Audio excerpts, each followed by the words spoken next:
Thanks, Mr. President. Good afternoon. There's an African proverb that goes something like this: if you want to go fast, go alone. If you want to go far, go together. If you want to go fast, go alone. If you want to go far, go together. The Paris Agreement was developed in that spirit, that 195 nations and territories can do more to protect our planet from climate change, the greatest environmental challenge of our lifetime, than the United States or any country could do isolated or on its own. Nearly 200 countries now have agreed to do their part to limit global temperature rise by developing national plans to reduce their own emissions. And we know that climate change is a global challenge that does not respect national borders. Emissions anywhere affect people everywhere, and with the poorest and most vulnerable populations affected the most. And there is a reason we call it global warming.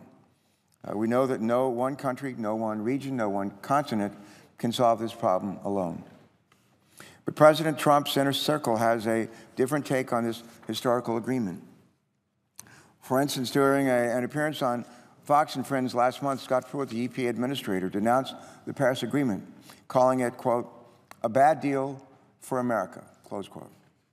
Asked about his biggest objection to the accord, this is what he said. He claimed that China and India had no obligation until 2030, no obligation until 2030, even though, quote, they are polluting far more than we are, close quote. Well, that's just false. First, in 2015, the United States, on a per capita basis, produced more than double the carbon dioxide emissions of China, more than double, and 8 times more than India. Also, contrary to what the administrator continues to espouse, both China and India have pledged to reach their carbon emission reduction goals by 2030, reach those goals by 2030, which means they're taking steps now, not 5 years from now, not 10 years from now, not 13 years from now, to meet those commitments. India is on schedule to be the world's 3rd largest solar market by the end of 2017. In fact, last year, India was unveiled the largest solar power facility in the world. Meanwhile, Chinese leaders have ordered their country's coal companies to cut 1.3 million jobs over the next 5 years. And some of these workers will find jobs in the clean energy sector, which Beijing expects to generate more than 13 million jobs by 2020. Make no mistake, the United States cedes its leadership position on climate change. China is ready and willing to assume that role, our role. And in doing so, they will move ahead and we will fall behind. It is just that simple. We have a chart here that includes a quote from China's top climate negotiator, and he told Reuters, this would have been about 6 months ago, we told Reuters, if Trump abandons the efforts to implement the Paris Agreement, here's what he said: China's influence and voice are likely to increase in global climate governance, which will then spill over into other areas of global governance and increase China's global standing, power, and leadership.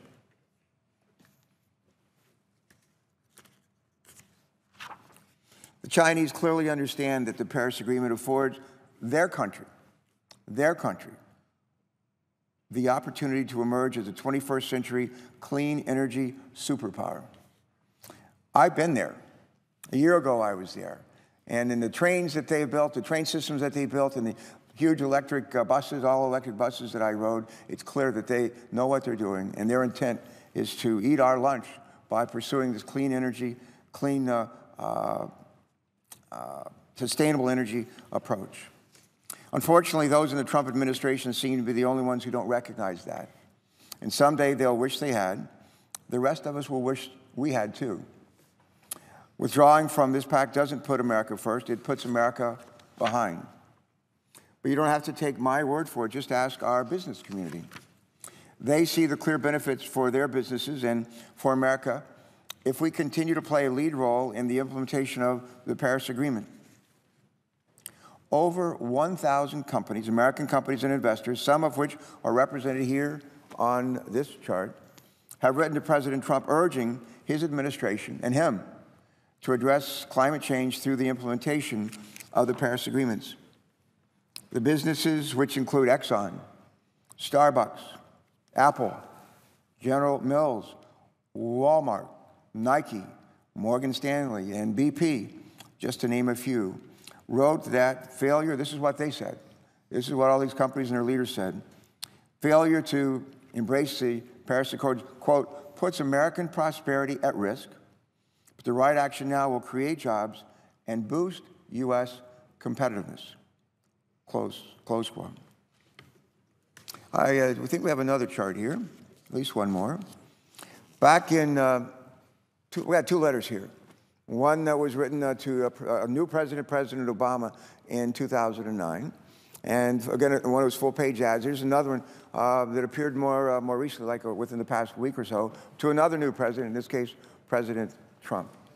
And interestingly enough, back in 2009, a Manhattan businessman named Donald J. Trump agreed with those companies I mentioned earlier, the 1,000 companies that said we ought to do something about climate change, we ought to get on board and lead the way. But businessman Donald J. Trump agreed with him and actually joined fellow CEOs to run an ad in the New York Times, just get to see it right here, urging then President Obama to, quote, lead the world by example, close quote, ahead of the UN climate change conference in Copenhagen. In the ad right here, Donald Trump called on President Obama to allow the United States of America to, quote, to serve in modeling the change necessary to protect humanity and our planet. 8 years later,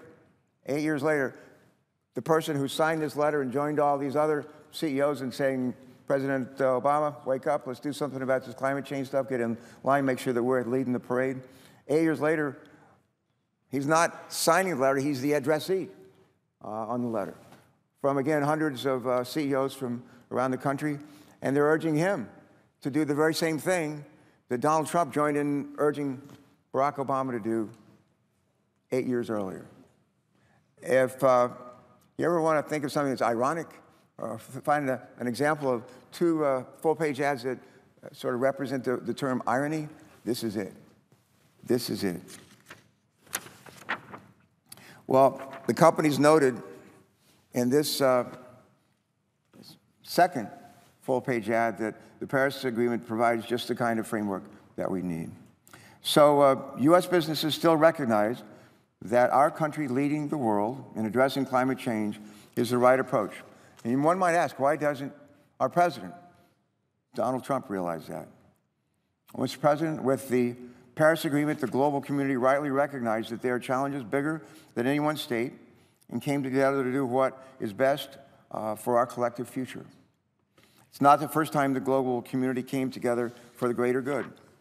In 1944, the world came together at the Convention on International Civil Aviation to regulate international air travel so that planes could avoid flying into one another in the not-so-friendly skies of the future. In 1968, the Non-Proliferation Treaty helped prevent the spread of nuclear weapons, promote the peaceful use of nuclear energy, and further the goal of disarmament to help keep our world safe. And then in 1997, the Chemical Weapons Convention outlawed the production, the stockpiling, and the use of chemical weapons, which the world agreed were inhumane. On these critical issues, the world came together overwhelmingly to do what was in the best interest of humanity rather than the best interest of one single nation. But even these other historic and frankly common sense agreements don't have as many signers as the Paris Agreement has.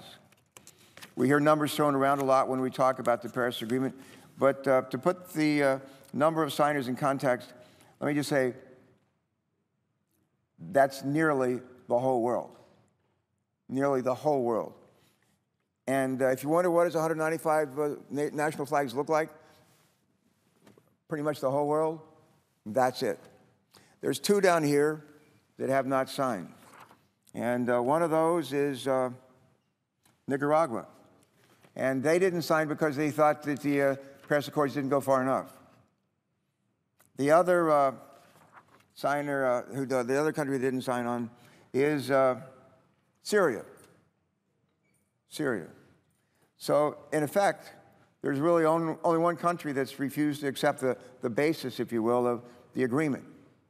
This huge Paris Accords, one nation, and that is Syria. And our withdrawing leaves the United States in company with Bashar al-Assad. We would be his wingman, Assad. That's not the company we ought to be keeping, and that's not who we are, Mr. President. When it comes to global challenges such as terrorism and cyber attacks, the United States doesn't sit back and wait for someone else to lead. We lead. America leads the way. We always have. It's part of the fabric of our nation. To win our freedom, we took on the mightiest nation on earth at the time, England, not once but twice, and beat them. A half-century later, we survived a bloody civil war that took hundreds of thousands of lives and left hundreds of thousands more crippled and wounded. After that war, our president was assassinated and his successor, Andrew Johnson, was impeached. Somehow, we survived all of that. We went on to lead our allies to victory in World War I and in World War II. We led the world out of the Great Depression and to victory in the Cold War as well. America should once again be leading the world to combat what is likely to be the greatest challenge we will face in our lifetime. Our children and their children are counting on this, and we should not let them down. Somebody said to me, how long would it take to read a list of 195 nations that have signed on to the Paris Accords? And I got the names right here, Mr. President. I'm not sure I can correctly pronounce all the names. I'm going to do maybe page 1 and maybe the last page, and we'll leave it at that. But it starts off with Afghanistan, Albania, Algeria, Andorra, Angola, Antigua and Barbuda, Argentina, Armenia, Australia, Austria, Azerbaijan, Bahamas, Bahrain, Bangladesh, Barbados. That's the first page. And it goes on and on and on. And we finish up with Turkmenistan, Tuvalu, Uganda, Ukraine, United Arab Emirates, United Kingdom, United States of America, Uruguay, Uzbekistan, Vanuatu, Venezuela, Vietnam, Yemen, Zambia, Zimbabwe. 195 in all. We ought to be in company with the names of all the countries that are on that list. We should not be in the company of the one that was down here by itself, Syria.